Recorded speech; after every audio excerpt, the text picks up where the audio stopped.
In this year's NBA playoffs, there has been some spectacular performances, such as Donovan Mitchell leading the Utah Jazz past the first round, LeBron James having a historic playoff run and leading the Cavaliers to the finals, KD and the Warriors making it to the finals again, Harden and the Rockets taking the Golden State Warriors to 7 games, the Boston Celtics going to the Eastern Conference Finals without Kyrie Irving or Gordon Hayward. But in this video, we're going to be looking at the other side of the spectrum, the NBA superstars who were disappointing in the NBA playoffs. What's going on, guys? Welcome back to another Euro NBA video. So in today's video, I'm going to be talking about the top 4 NBA superstars who have underperformed and were disappointing in this year's playoffs. So yeah, let's just get right into it.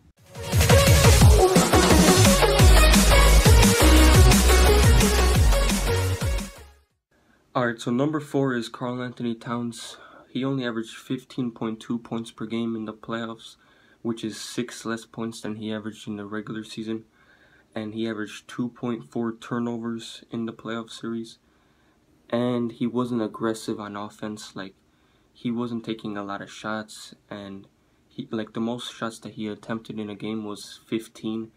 And that's kind of like unacceptable for a superstar.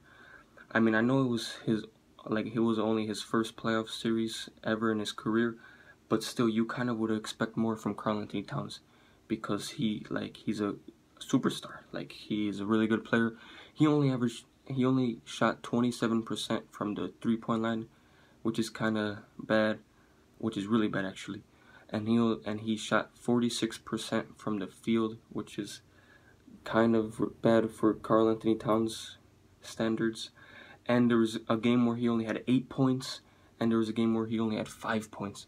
So, like, this is kind of like unacceptable, and it was a disappointing playoff series because I kind of expected more from him, because, you know, he is a superstar, and I kind of expected him to be more aggressive and get up more shots, but like that kind of wasn't the case. Like, he was like very hesitant, and, you know, he didn't really take a lot of shots, and, you know, but hopefully he could like come back and do better in future playoff series. So yeah, that was number 4. Let's get on to number 3. Alright, so number 3 is Paul George. And I know some people are going to disagree with this one, because he did average 24 points and 6 rebounds. But he also kind of underperformed, like, for his stakes, because he was kind of inconsistent, like really inconsistent. In game 1, he had 36 points and shot 8 for 11 from 3 and 13 for 20 from the field. And, you know, he had a really good game. But then the very next game, he shot 4 for 12 from the 3-point line, 28% from the field, 6 for 21 from the field, and he only had 18 points. So he was kind of inconsistent, which is kind of like disappointing for his standards. And in the closeout game, he only had 5 points, which is unacceptable. And he had 6 turnovers, and he did have 8 assists, so that kind of made up for it. But then he only had 3 rebounds. He was 0 for 6 from the 3-point line, 2 for 16 from the field, and he played 45 minutes. So that was kind of disappointing, and he was really inconsistent in this series, and, you know, that's why I put him on the list. I was very hesitant to put him on the list because he did average 24 points per game, but it was still disappointing in my opinion. I don't know, like, if some people could argue that it wasn't a disappointing series for him, but I think it was a disappointing series. Number 2 is DeMar DeRozan in the Raptors versus Cleveland series. In that series, he only averaged 16.8 points per game, which is a huge dip in points per game than he had in the regular season. And he averaged 2 turnovers per game in that series, and he only averaged 2.8 assists in that game, which is kind of bad and disappointing for DeMar DeRozan. And he shot literally 0% from the 3-point line.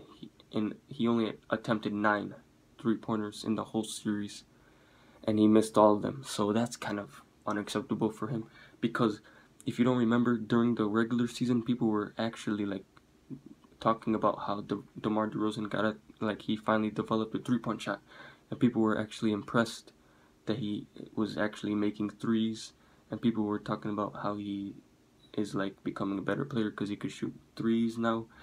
But then in the playoffs, he missed all of his 3-pointers in the semifinals, and in the first round, he only shot 28% from 3. So, I mean, in the playoffs, his 3-point shot didn't really show up. The Cavs series, he only averaged 16.8 points per game. He averaged 2 turnovers, and it was just a bad series and a disappointing series for him. And in Game 3, he only had 8 points, and you know that was a really close game too. The Cavs ended up winning by 2 points. I think that was the game where LeBron James hit that game winner, and DeMar DeRozan only shot 25% in that game, and he didn't really go to the free throw line at all, and he only had 2 assists, and he turned the ball over 3 times, and he only had 8 points. So he was really disappointing in that series. He only averaged 16.8 points, and Kyle Lowry, his teammate, averaged 17.8 points in that Cavs series. And Kyle Lowry is the one that always gets the blame for choking in the playoffs, but it was DeMar DeRozan that choked in the playoffs this year. But yeah, that was number 2. Let's get on to the number 1. Alright, so number 1 is Damian Lillard, and people had high expectations for Damian Lillard in the playoffs. People were putting him in MVP conversations because he led the Portland Trail Blazers to the 3rd seed, and nobody expected that. And he made the All-Star game. He was averaging 26 points per game, almost 27 points per game in the regular season, and people were actually like considering him for the MVP. And people thought he should have been in the first team All-NBA, which he ended up actually doing. He was in the first team All-NBA. But yeah, people were just had high expectations for him in the playoff. In the playoffs, he underperformed. He was disappointing. He only had 18 points per game. He had 4 turnovers per game, and he only had 4.8 assists, which is 2 less than he had in the regular season. And he shot 30% from the 3-point line and 35% from the field, which is terrible. And the most points he scored in this whole series was 20, which is unacceptable. If you're in MVP conversations, you should do good in the playoffs. I don't care who's guarding you. If you're in MVP conversations, in my opinion, you should do good in the playoffs. The Portland Trail Blazers ended up getting swept in the first round. So yeah, and Damian Lillard was to blame for it because CJ McCollum, he actually did really good in the series. So yeah, that's gonna be all for the video. Those were the top 4 superstars who were disappointing in this year's playoffs, in my opinion. And comment down what you think about the top 4 players that I put on here. And hopefully you guys enjoyed. Please like, subscribe, comment, and share. And I'll see you next time.